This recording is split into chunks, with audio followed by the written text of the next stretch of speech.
Shalom bahagia, saudara-saudaraku yang Tuhan kasihi. Hari ini saya mau membahas tentang kecewa. Saya yakin setiap kita pernah kecewa. Dari sejak kita kecil sampai tua bahkan, semua orang pernah mengalami kecewa.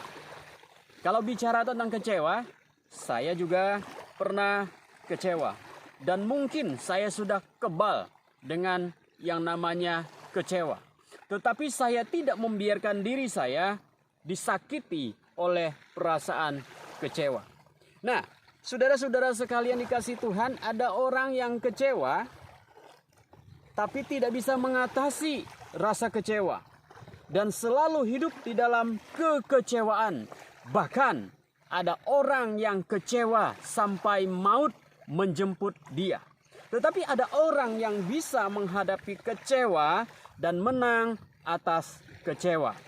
Saudara sekalian, setiap orang pernah kecewa. Apa yang dimaksud dengan kecewa? Menurut Kamus Besar Bahasa Indonesia, kecewa artinya kecil hati, tidak puas karena tidak terkabul keinginannya, harapannya, dan lain-lain. Tidak senang dan gagal atau tidak berhasil.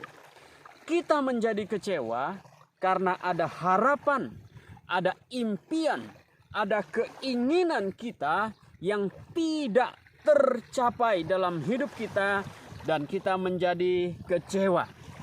Semua orang pernah kecewa. Suami kecewa kepada istri karena ada harapan yang tidak tercapai. Sebelum menikah, calon suami menaruh harapan kalau wanita yang akan dijadikan istrinya adalah wanita yang bijak, selalu terlihat cantik, berjiwa keibuan, dan segudang harapan lainnya. Tetapi setelah menikah, ternyata tidak sesuai dengan harapannya. Akhirnya, dia menjadi kecewa. Kenapa? Karena tidak sesuai dengan harapan dia waktu dia belum menikah. Begitu juga dengan istri kecewa kepada suami. Sebelum menikah, calon istri berharap kalau suaminya adalah pria yang penyayang, bijaksana, bersifat kebapaan, menjadi teladan. Ternyata setelah menikah berubah total. Orang tua kecewa kepada anak-anaknya. Orang tua membesarkan anak-anaknya dengan penuh kasih sayang, memberikan pendidikan yang baik, memberikan apa yang diinginkan oleh anaknya, dengan harapan anaknya itu bisa menjadi orang yang diharapkan oleh orang tuanya. Tapi ternyata setelah anaknya menjadi dewasa, anak itu puhau, anak itu tidak mau bekerja keras, anak itu tidak punya semangat juang, anak itu tidak sesuai dengan keinginan hati orang tuanya. Akhirnya orang tua kecewa. Uang sudah dihabiskan, tapi anaknya tidak menjadi seperti yang diharapkan. Lalu kemudian anak-anak pun kecewa kepada orang tuanya. Anak-anak yang belum mandiri berharap kalau orang tuanya bisa mensupport hidupnya. Ternyata justru tidak. Kalau anak lagi susah, orang tuanya masa bodoh, bisanya marah-marah, memaki-maki dengan kata-kata yang kasar. Anak-anak tentu berharap orang tuanya memberikan support, bukan hanya secara uang, memberikan support nasihat, support secara mental, agar anaknya tidak putus asa. Tapi ternyata anak-anak tidak mendapatkan support dari orang tua, dan anak-anak pun menjadi kecewa kepada orang tuanya.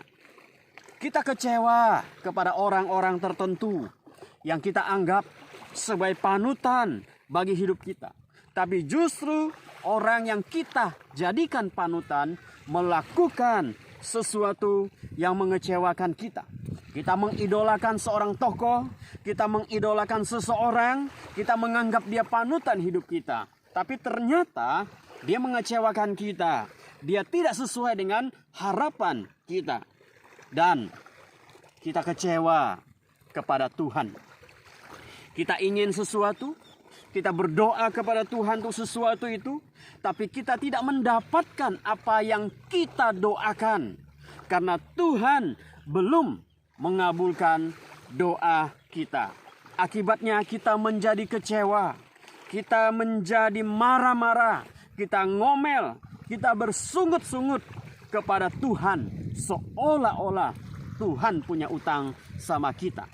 Nah saudara, itulah perasaan-perasaan kecewa yang pernah dihadapi oleh setiap orang. Nah hari ini saya mau mengajak kita bagaimana kita menghadapi rasa kekecewaan.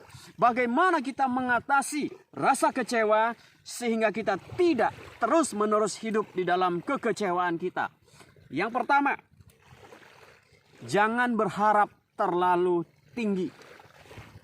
Jangan menaruh harapan kita terlalu tinggi kepada seseorang. Ada seorang ayah sangat berharap anaknya menjadi seorang pengusaha yang sukses. Dia menyekolahkan anaknya, membiayai hidup anaknya, dan berkorban apa saja buat anaknya. Tetapi setelah anaknya selesai bekerja, selesai kuliah, lalu kemudian bekerja beberapa tahun, dan kemudian anaknya ini memutuskan untuk menjadi seorang pendeta. Ayahnya marah besar karena ia kecewa kepada anaknya. Ayahnya berharap anaknya menjadi seorang pengusaha besar, sukses seperti dirinya. Tapi ternyata anaknya memilih jalan hidup yang lain, yang tidak sesuai dengan harapannya. Lalu kemudian dia menjadi kecewa. Saudara sekalian, kalau kita tidak ingin kecewa, jangan berharap terlalu tinggi kepada seseorang. Saya beri contoh. Jika anakmu hanya bisa memberimu nilai 7, janganlah kita menuntut nilai 10.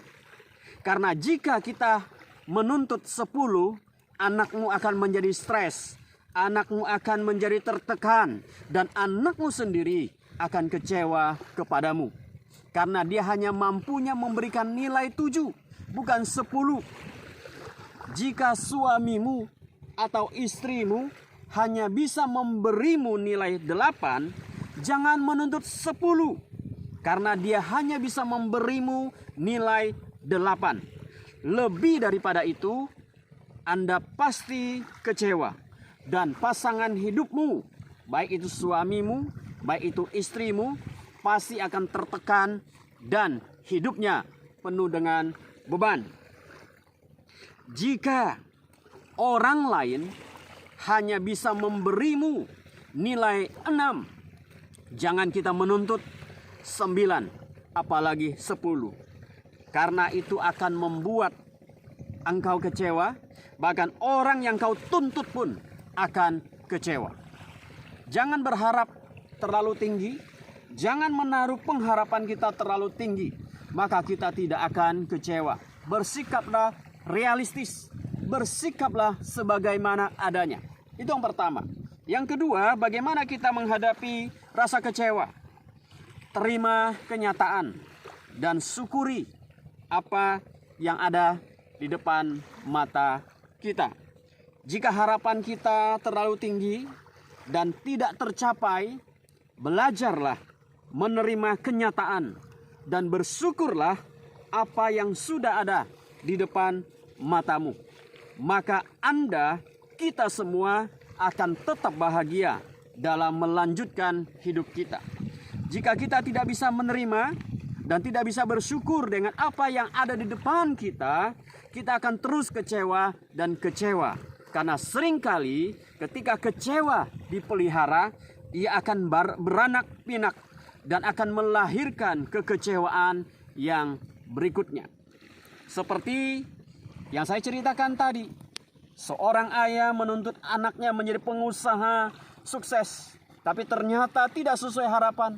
Kalau dia terus menuntut dan menuntut, hubungan orang tua dengan anak akan menjadi rusak. Hubungan anak dengan orang tua akan menjadi rusak. Mereka sama-sama akan saling membenci dan saling mengecewakan. Tapi jikalau dia menerima kenyataan bahwa anak saya memang seperti ini, syukuri, terima. Karena jalan hidup setiap orang itu berbeda-beda. Yang ketiga, percayalah bahwa Tuhan punya rencana yang indah. Jika harapan kita terlalu tinggi dan tidak tercapai sesuai keinginan kita, tetaplah percaya bahwa Tuhan punya rencana yang selalu indah bagi hidup kita. Tuhan tahu yang terbaik bagi kita, bagi keluarga kita, bagi anak-anak kita. Jika harapanmu tidak tercapai, yakinlah bahwa rencana Tuhan lebih indah dari rencanamu. Karena walaupun kadang kita tidak mengerti, tapi kita percaya bahwa Tuhan punya rancangan lebih indah daripada rancangan kita sendiri. Mazmur 130 ayat 7 berkata, berharaplah kepada Tuhan, hai umat Tuhan, sebab pada Tuhan ada kasih setia, dan Ia banyak kali mengadakan pembebasan.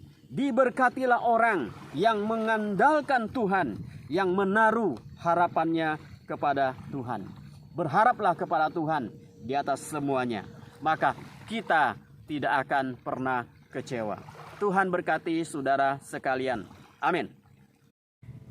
Saudara, di dalam renungan saya berkata bahwa cara mengatasi kekecewaan kita adalah percaya bahwa rencana Tuhan lebih indah daripada rencana kita. Saya akan menyanyikan sebuah lagu, Semua Baik.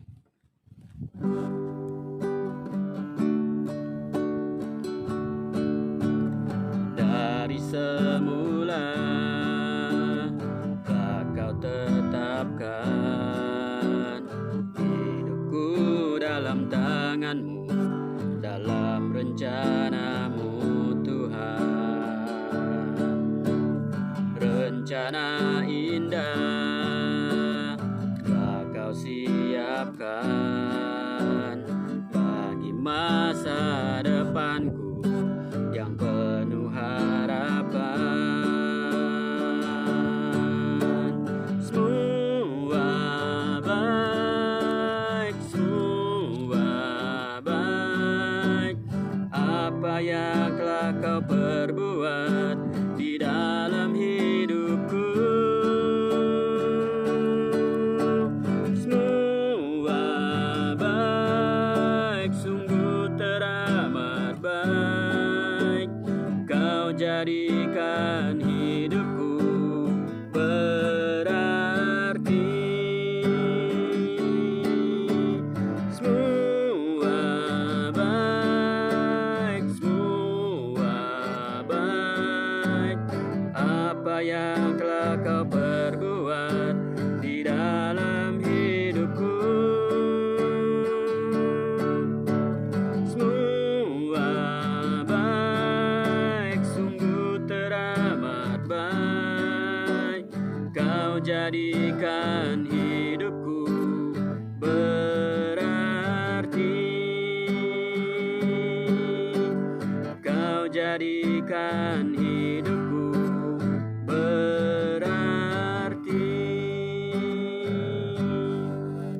Tuhan menjadikan hidup kita berarti. Karena itu percayalah dan biarkan Tuhan yang terus berkarya dalam hidup kita.